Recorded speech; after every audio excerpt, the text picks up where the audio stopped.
Welcome to the Lynn Miller Room here at the AAC on the Morehead State campus, and welcome to this year's first show on the Eagle Sports Coaches Show. Our first guest will be Brent Ericksen, the cross-country coach. And, Coach, you got a year under your belt and got to actually have a summer here at Morehead because everybody knows last season you got the job late and had I guess, a whirlwind cross-country year.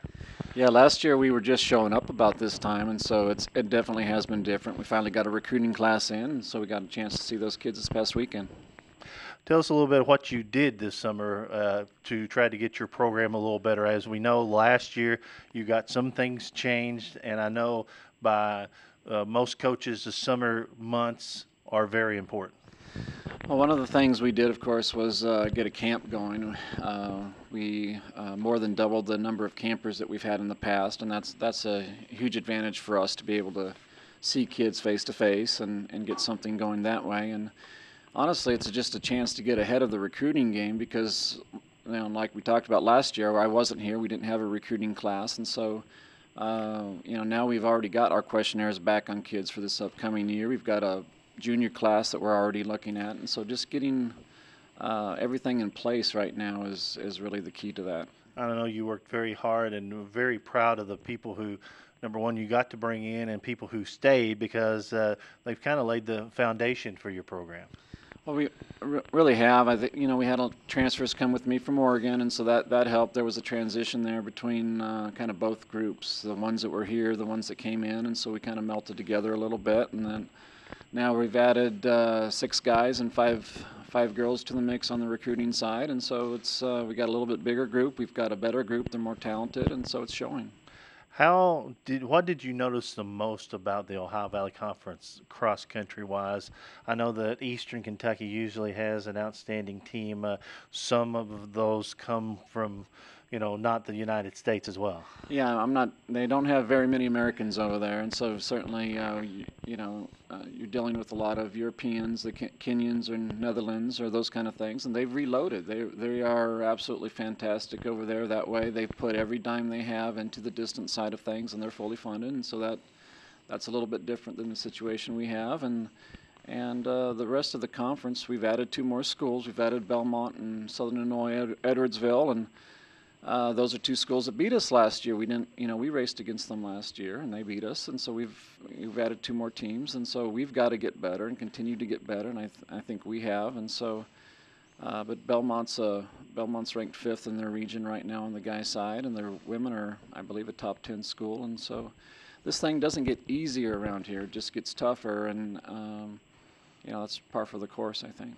I noticed that looking at your schedule for this year, you got to step up a little bit on your cross country schedule because for so many years it was the same meet over and over. But this year, you start at Memphis and then you go to the Vanderbilt Commodore event, so you're not dodging anyone. No, we're not, and Vanderbilt's going to be a huge meet. We have that in 2 weeks, and they host the SEC conference meet, and so there's going to be a ton of SEC schools there besides a lot of schools from our region, and so probably have another top, there'll be 30 teams again, and you're going to have to battle just to be competitive in there. Tell us a little bit about your men's squad this year. What, you said you brought some in, and then you got some holdovers from last year. Tell us a little bit about the personnel. Well, we have Zach Elliott, who is our number 1 runner. We redshirted him last cross country just because he was coming in late, and he had a great track season for us. But so he was our number 1 runner, and he's doing fine. We actually have upped him in miles, and we have everybody on a different miles program. And here we try to get the best out of everybody, and he just topped out at just over 100 miles a week. So you're talking about a lot of running, and in this past weekend we had 4 out of our top 8 kids were freshmen, and so they're going to have to continue to step up and do the things that we're asking them to do, and they're going to have to do that at a distance that's twice what they were doing in high school, and so that's quite a transition for a freshman to have to make. And so if we continue to do that, then and as the years go by, I think we're going to again be stronger and stronger as we go. But we don't have a senior on the guys squad.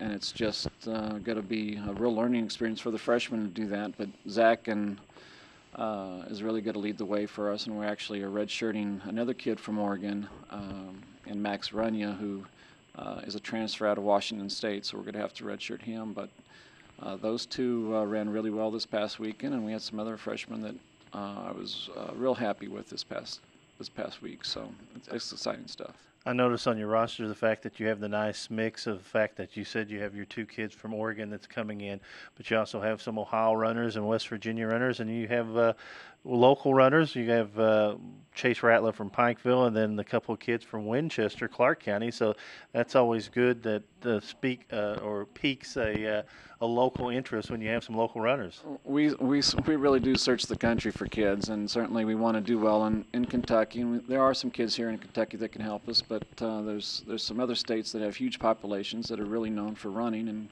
and California and Oregon are 2 of those. And we got Jesse Moreno actually out of Ohio, and he was one of the better runners out of Ohio. We got on him early as soon as we got here, and got him to visit with a couple of West Virginia kids, and they just had a great time here and enjoyed themselves, and we kind of locked all 3 of them up in the one weekend, and that worked out really well for us because Kurtner ended up running 4:14 in the mile, and Jesse ran 9:25 in the 2 mile, and so you start talking about some kids with some talent that pieces you can build on.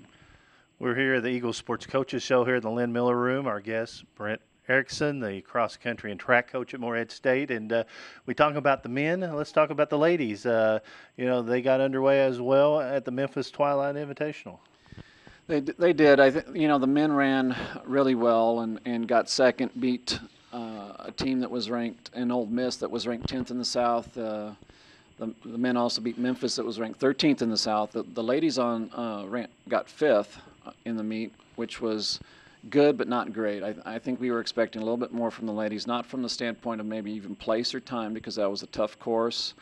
It ended up being a swamp. We ended up with a 3-hour delay, basically. We were in all kinds of weather delays, didn't know when or if it was going to go off. And so, basically they're running, ended up running basically, at 11 o'clock or just after. And that's after a 3-hour delay and some things. So I don't think we handled the transition to that very well. And just our usual number 1 runner was 3rd. We had our 4th girl fall down during the race, and we just didn't handle it maybe as well as we should have. We didn't go out very aggressive. We turned a slow course into a really slow course because we went out a little bit passively. And honestly, we have a really good group there. We just probably didn't show all of our best stuff at the time. And so I'm more excited about what we're going to do in the future with that group than kind of what happened this weekend. Looking over your roster, you said about the young people on the men's side. You do have some senior leadership on the women's side. We do. We have, probably 5 seniors on that side. We have actually a pretty big gap between. We have 5 or 6 seniors, and then we also have 5 freshmen in that group of 10 or group of 10 to 12 in our top 10 to 12. So it's really a big gap. Our number 1 girl ended up being a freshman this year. I really believe she's going to set a ton of records here. She's probably going to be the best runner that Morehead's had. I really believe that. She is so talented. If we can keep her focused and going the right direction, she is just a wonderful talent. Ran 11:04 out of California in the 2 mile, and when you start with an athlete that's run like that, you've got some tools to work with, and she's just a bundle of energy. She's 4'10" and just a little dynamo. And, I think we had 2 girls, freshmen, in our top 5 on the girls' side. They ran, top 6 ran within a minute of each other. So there's some really positive things that we had happen. And Natalie, Anya, Lori, and Holly, 4 of the top 6 are seniors. And so we're also going to need to do a heck of a job recruiting to replace them. With the freshmen you brought in and now the upperclassmen, they know what you expect, and that has to be a little easier to coach because last year you came in so late, it was kind of hard to get what you wanted down in such a short time.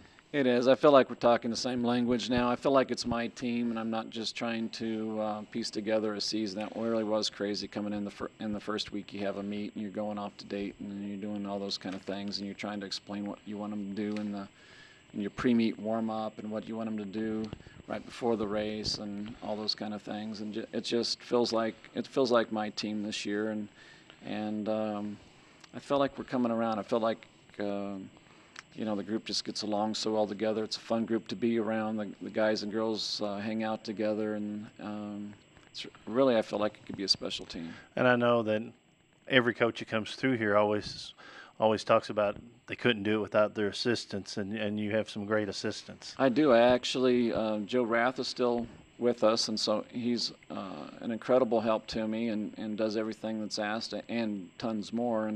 But we also added Josh Seitz to the mix. He was our steeplechase record holder last year, followed me out from Oregon, and so he knows me. He's been around me a lot, and so he really knows what to expect, and he wants to get into this coaching profession, and so he's gonna help us as well. And so it's nice to have another person on the staff. He experienced a little bit of what our emergency management is when you have a meet that's in delays and storms and being threatened to either cancel or whatever. We lost our dinner reservations. You have all these things that happen during a meet and or a competition, and you got to have some help there. Of course, September 15th, the Vanderbilt Commodore Classic in Nashville, Tennessee. Of course, the 29th, the Greater Louisville Classic. That'll get you through September, Coach. Always a pleasure. Good Thank luck. you very much. And I'm glad you got to spend a whole summer with us, and hopefully it'll be great things for the men's and women's cross-country programs here at Morehead State. Thanks for having me. I appreciate it. Brent Ericksen, the cross-country and track coach here at Morehead State, will come back with more. This is the Eagles Sports Coaches Show.